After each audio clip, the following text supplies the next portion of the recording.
fazem o bem e vivem só para o espiritismo, e também criando uma autoridade intelectual, porque eles respondem o que é o espiritismo, seja pessoalmente em entrevistas, seja através dos seus espíritos que eles psicografam, e ao mesmo tempo a FEB vai ganhando poder material para consolidar e disseminar toda essa ideia. Então é uma tríade muito interessante, Chico, FEB e Divaldo, e por trás André Luiz, Joana de Ângeles e Emmanuel. Então, com essa união, eles vão criando um poder gigantesco a ponto de eles serem a voz do movimento espírita. O Chico já inicia essa mania que vai ser muito forte no Divaldo, de dar entrevistas e responder a tudo em nome do espiritismo. O Chico começa com isso naquela famosa entrevista à TV Tupi, e depois o Divaldo vai levar isso como também uma característica sua até o final da sua vida. Era alguém que sempre respondia tudo em nome do espiritismo, já que ele era visto como a voz do espiritismo. Só que, claro, o Divaldo vai se destacar por alguns pontos diferentes do Chico. Primeiro, porque ele tinha o aval do Chico e da FEB. Então, isso lhe abriu portas. Depois, porque ele tinha o mesmo modus operandi do Chico. Então, isso carimbava ele como fazendo parte daquele time. Mas o Divaldo tinha a oratória. E o Chico, por mais que falasse muito bem, não tinha. O Chico não saía muito do local dele para falar. O Divaldo vai percorrer o Brasil e o mundo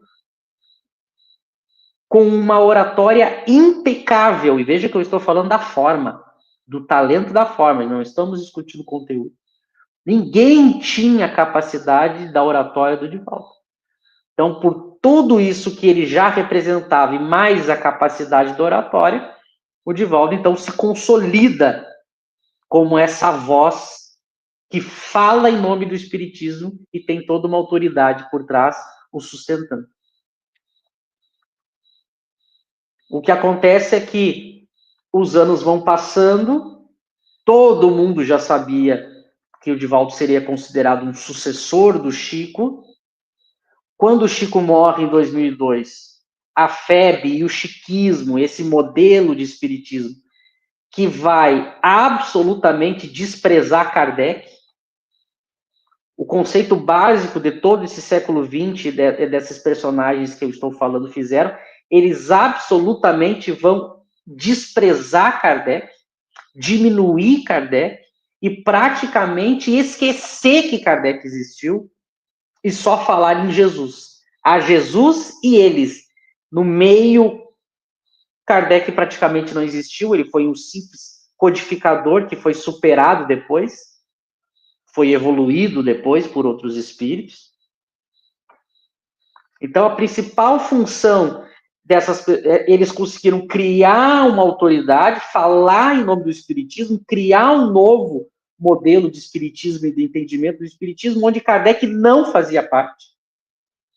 A gente vai ver os espíritos, Emmanuel, André Luiz, Joana de Ângeles, junto com a FEB, Divaldo e Chico, pegando e atacando todos os pontos que Kardec colocou como base, fazendo o contrário. Então, eles conseguem eliminar a figura de Kardec do movimento espírita e se colocar como os continuadores de Kardec. A ponto de só falar, como eu disse, Jesus e eles, não há Kardec, praticamente. Então, a gente vai ter um século XX em que Kardec é absolutamente desprezado, esquecido e escondido por centenas e centenas de obras que eles vão lançar, só os dois, o Chico e o Divaldo, eles vão lançar praticamente quase 1000 obras, soterrando as obras de Kardec. Então, as pessoas passaram a não chegar mais em Kardec graças a eles. Porque eles já ofereciam tudo dentro do modelo deles. A autoridade moral, então, a autoridade intelectual, os espíritos, já existia Emmanuel, André Luiz e Joana, não precisava dos espíritos da época de Kardec. Então, esse foi o desenho construído no século XX. Com a morte do Chico, esse modelo sofre o primeiro baque. Logo depois da morte do Chico, que já é o enfraquecimento desse modelo, a gente teve o surgimento da internet, que já dificultou também o papel da FEB, porque a FEB sempre foi muito forte enquanto instituição física e a sua força estava na venda dos livros. Todo mundo sabe que a internet prejudicou muito a venda do livro físico, que era a fonte principal da FEB. Então a FEB começa a sofrer uma decadência, mas fica o Divaldo. É nesse momento que o Divaldo assume quase que por completo o movimento espírita, e aí ele não esconde mais que ele prega para enaltecer ele mesmo. Ele passa a ser a pessoa que... Ele chega ao ponto de quase nem falar mais em espiritismo. Ele vai falar muito em Jesus, em movimentos pela paz, em religiões, e chega um momento que a principal campanha do Divaldo é fazer promoção para ele mesmo para ganhar o Nobel da Paz, coisa que não aconteceu. Nisso começa a vir a questão da decadência física do Divaldo, e no final da sua vida ele é marcado por entrar em discussões políticas, sempre em nome do espiritismo. Aos seus últimos anos de vida, ele assumiu questões políticas, e mesmo pessoas que eram muito ligadas a ele começaram a se sentir incomodadas, porque viram o exagero do que ele estava fazendo. Mas é curioso que esse modelo que os dois implementaram, não surge uma outra pessoa para continuar.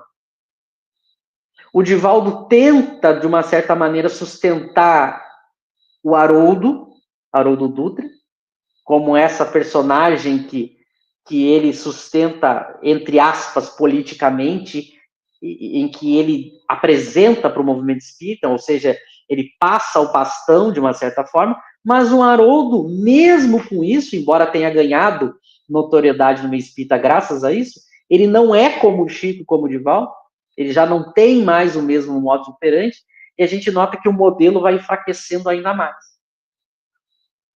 Então a gente chega no dia de hoje com ninguém vai substituir o Divaldo, porque ele não conseguiu deixar um sucessor, como o Chico conseguiu deixar ele.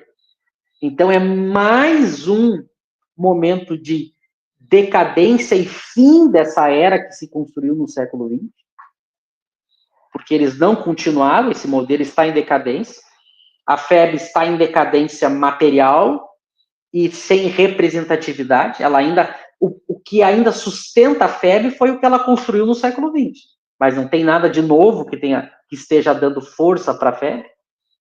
Já não tem o Chico e agora não terá mais também o Divaldo. Num primeiro momento, o movimento espírita agora vai se dividir mais ainda, porque muitas pessoas vão tentar pegar esse posto de liderança, mas nenhuma com a mesma organização e força que o Divaldo e o Chico tiveram, até por causa da internet, porque por muito tempo o Chico e o Divaldo, eles não eram criticados e confrontados, isso ajudou a consolidar a sua autoridade. Hoje, com a internet, qualquer autoridade que surgir, ela pode ser cancelada, questionada e exposta. Então, também fica mais difícil. Mas a verdade é que esse modelo ruiu, ele trouxe consequências extremamente prejudiciais, porque se a gente tem milhares e milhares de obras psicografadas, isso é consequência do que o Chico e o Divaldo fizeram. Eles plantaram esse modo das pessoas psicografarem obras sem parar, responderem a tudo em nome do espiritismo sem parar. Então a gente tem uma obra mais maluca que outra, mas isso começou com o Divaldo e com o Chico, sustentados pela FEB. Então a gente tem uma consequência, uma ramificação aí de mil maneiras de encarar, mas que começou com os dois. Mas é como eu falei, a figura central de liderança se perde, a gente vai ter pequenos